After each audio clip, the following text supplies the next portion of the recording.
We want to end deportations, including the racist and horrific Title 42 detentions that disproportionately impact Black immigrants. Number 2, we want to shut down detention centers. And number 3, we want to free everyone from detention centers. The Biden administration must take control to protect all communities, including the millions of undocumented immigrants who need and deserve permanent protection from detention, deportation, and expulsion right here, right now.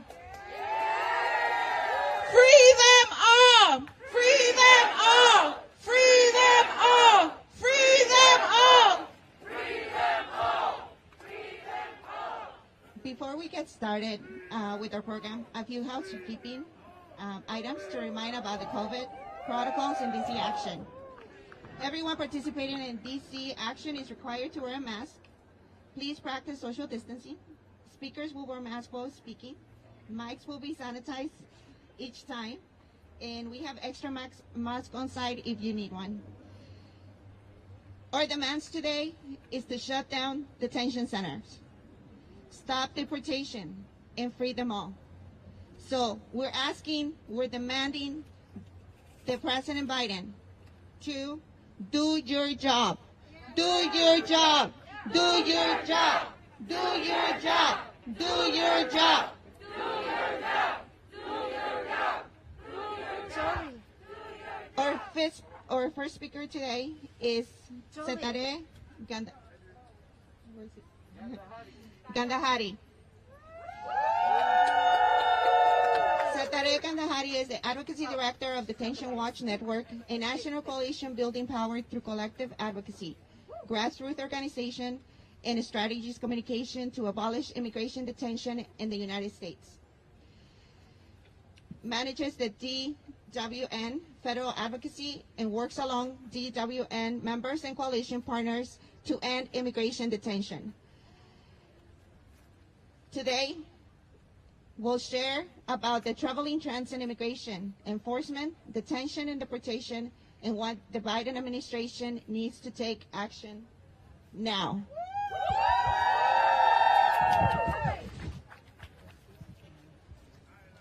Hi, everybody. Good morning. My name is Setara Gandahari, and I'm the Advocacy Director at Detention Watch Network. We're here today joined by people in over 25 locations and actions across the country to call out the Biden administration for perpetuating a racist and abusive immigration enforcement system, and to demand urgent action to stop deportations, including Title 42 expulsions, to free people from immigration detention, and to shut down all detention centers. The images that we all saw earlier this week of Border Patrol agents on horseback pushing back Haitian migrants were horrific, but sadly not an aberration. ICE and CBP are plagued by a history of racism and xenophobia and a culture of violence that disproportionately and by design impacts Black migrants and results in system-wide abuses, including death. At DWN, we are acutely aware of the abuses that take place through the ICE detention system. As we stand here, over 21,000 people are detained in over 200 immigration jails across the country.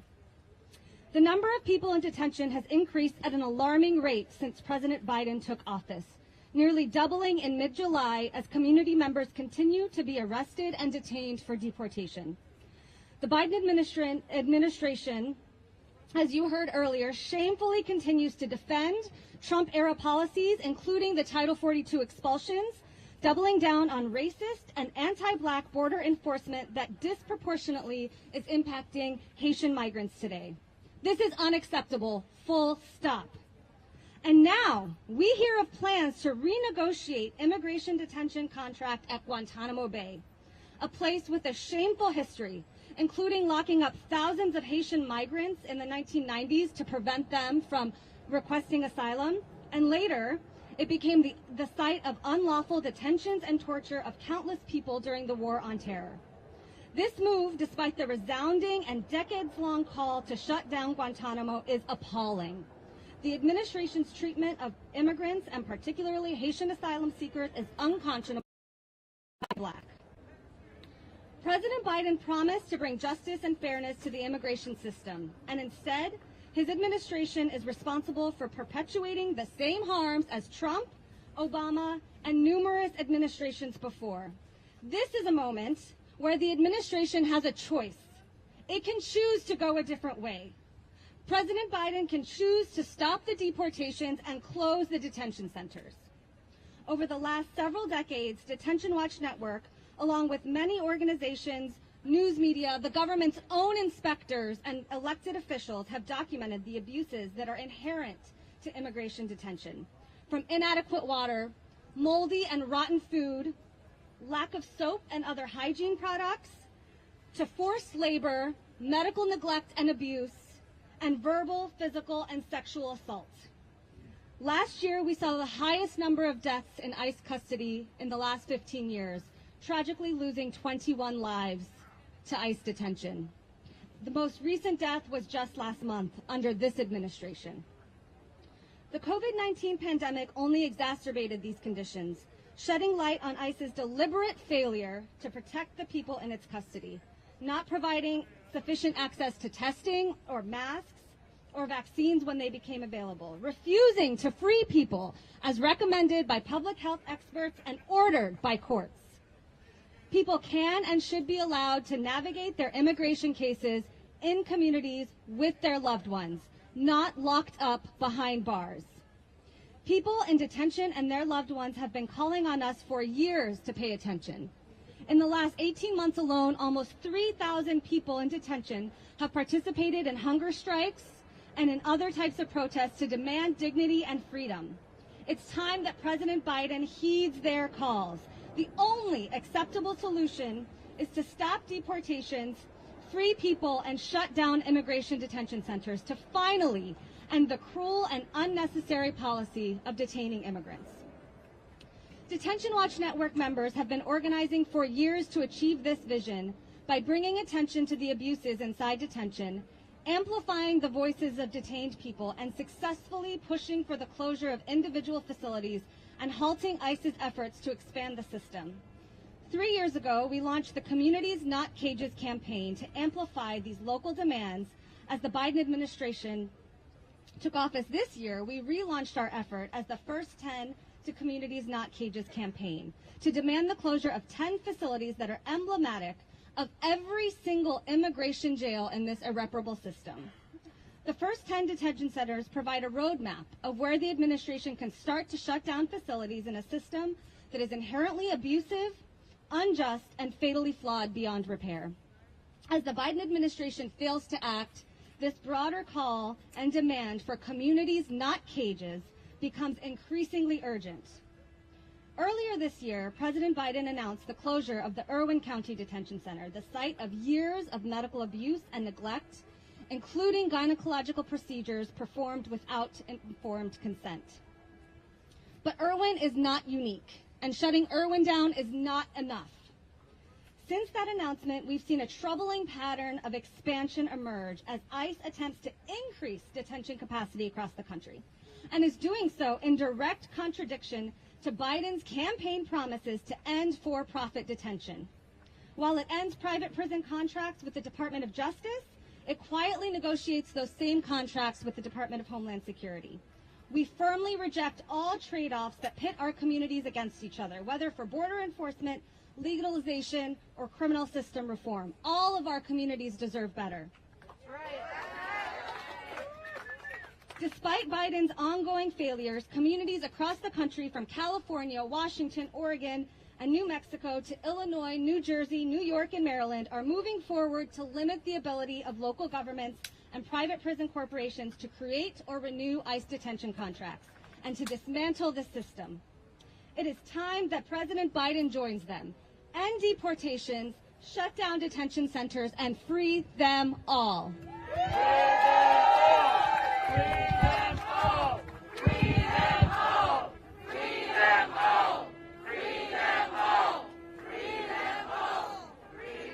Our next speaker is Daniel from Haitian Bridge Alliance. Free them all. Free them all. Louder. Free them all. Free them all. Thank you, everybody. I feel the warmth, and I'm excited to be here. My name is Daniel. I'm the Asylum Seeker Task Force Coordinator and Detention Coordinator at Haitian British Alliance. I'm also the leader of the Cameroon Advocacy Network, and I'm the coordinator of the Black Immigrants Bail Fund. So I have first-hand experience through 5 detention centers in Southern California. These are horrific places. No human being deserves such treatment. And we know that the U.S. has, specifically targeted black migrants through discrimination, violence, expulsion, mass deportation, and many more other horrible experiences. So mostly we've seen the situation of Haiti, the assassination of the president, the earthquake, violent gangs, and these are horrible conditions that this country is facing. What more else can a country handle? We've seen countries from Africa, Cameroon, where I come from, we see escalating violence from 5 armed conflicts that is happening. We see other countries in Africa that are suffering from violence, oppression, and these individuals, these black migrants, are fleeing to seek for freedom, to seek for life, a chance to survive. But yet, what do we come and face here in the land of freedom? Discrimination, mass detention, and deportation. Detention in these facilities under horrible conditions. We see medical neglect, we see mistreatment, we see insults, we see the system itself is discriminative towards black migrants especially. As a coordinator of the Black Immigrants Bail Fund, we have been able to pay over $2 million bonds for mostly black migrants. We see the discrimination that is very, very geared towards ensuring that black migrants are not set free from detention centers. We see black migrants being given bonds of over $50,000. How are these individuals supposed to pay these bonds in order to be free? We see situations where CBP officers and ICE officers are assaulting and neglecting black immigrants in detention centers. These conditions are unacceptable. Talking about the situation at the border right now, we see how there is a mistreatment, and just words can't even describe. Just thinking about it last night, I was like, what is this? People are supposed to be welcomed with dignity. We've seen from other countries, other European countries, and even recently, where people have been welcomed and processed with some form of understanding. But when it comes to black migrants, we see retaliation. We see people being treated with people being relegated to the background. This is not how it's supposed to be. Overall, people are supposed to have the chance to seek freedom. Seeking freedom doesn't mean you have to be caged somewhere. You have to be out with your community members, because that is what community looks like. You have to be free. I'm speaking from a place of experience. Having been through those detention centers, I know how it feels.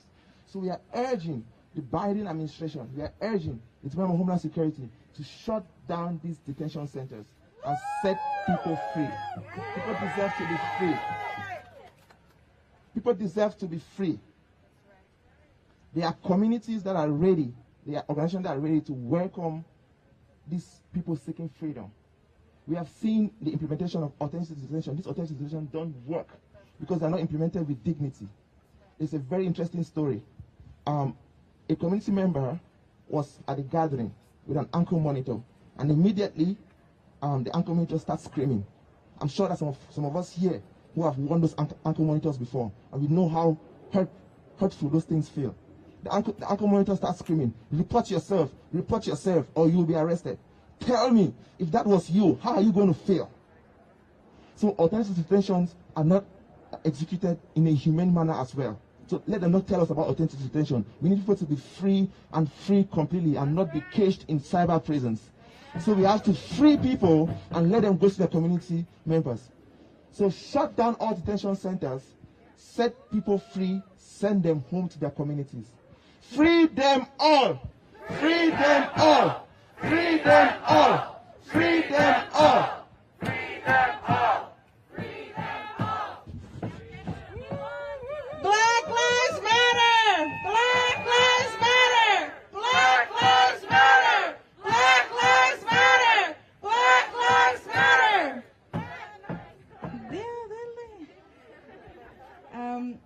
take a moment because that was, we are in a moment where we are experiencing and witnessing a lot of trauma to our people, and a lot of gratitude for the Haitian Bridge Alliance, who's on the ground right now ensuring that Haitian migrants and many others have what they need, and they know that we have their backs. So today we are here because we believe that we are responsible for the defense of Black lives, because our liberations are tied to one another, and because we are ready to free them all. And when we say all, we mean all. So I want you to take a moment and stretch your hand up to the air. In this moment, reach out to the dreams, the aspirations, the space where our brother talked about when we people are able to be welcomed with dignity, with respect, where they're untied from their shackles on their feet, and when our people are ready. And now make your hand into a fist, because it's a reminder to anyone watching us today that we will not rest, we will not stop until everybody is free.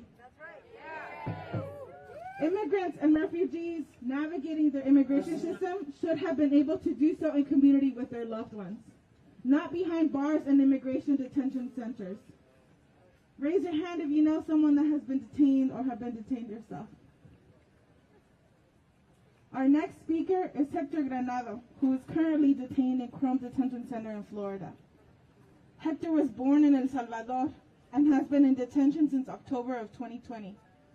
That's a year ago.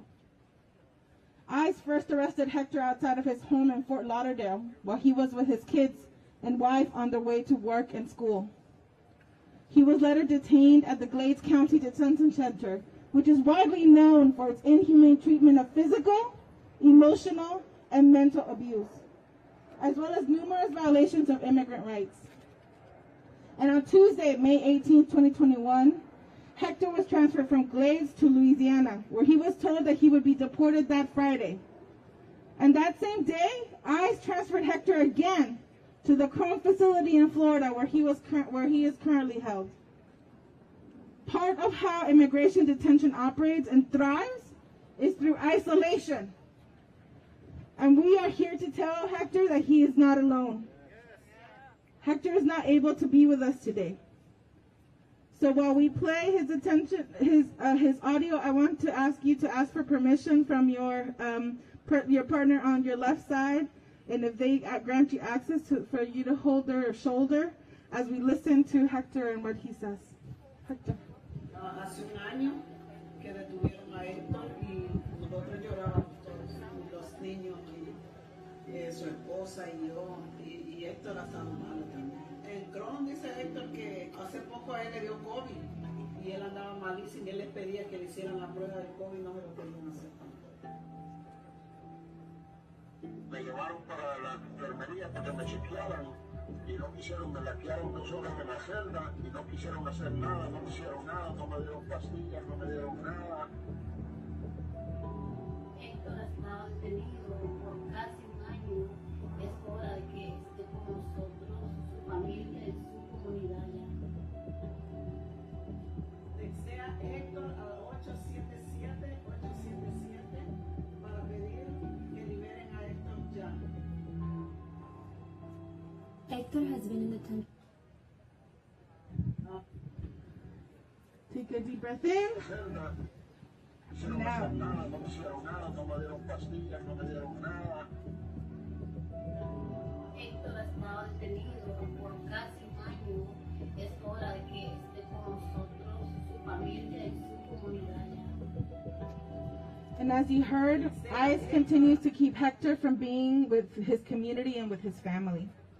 And even though he's not considered a quote-unquote priority under ICE's own guidance, and instead, ICE has repeatedly denied his release, causing Hector significant emotional distress and has increased his chances to be infected with COVID-19. Please join United We Dream and our members in demanding that ICE Field Director release Hector and let him come home to his family while he's waiting for his case to be resolved. You can take action now, and if you text Hector to 877-877, you can hear more about how you can get connected. But we know that Hector is not alone. And in this moment, there are thousands of Black Haitian immigrants from all over the country that are facing this moment of uncertainty. And it's important for us to be clear that at the front of the violence and the thing that is grounding this moment is anti-Blackness. And so with that, we want to take a moment of silence to ensure that we keep Haitian immigrants and Black immigrants that are coming to this country in our minds, and resolve to ensure that we will not stop fighting until they're free and home.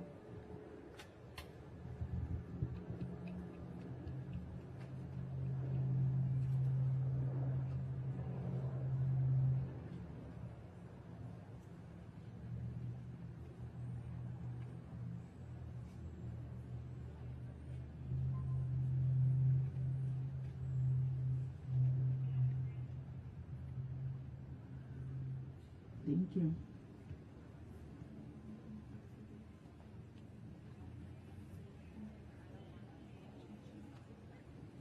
Okay, so we have a permit to be here. Secret Services is deciding to do a sweep right now, so we're marching. We're relentless in our pursuit to tell the truth about what's happening. So we're marching down that way, and make sure that as we march over there that they hear our demands. So you ready? Yeah. Okay, let's go.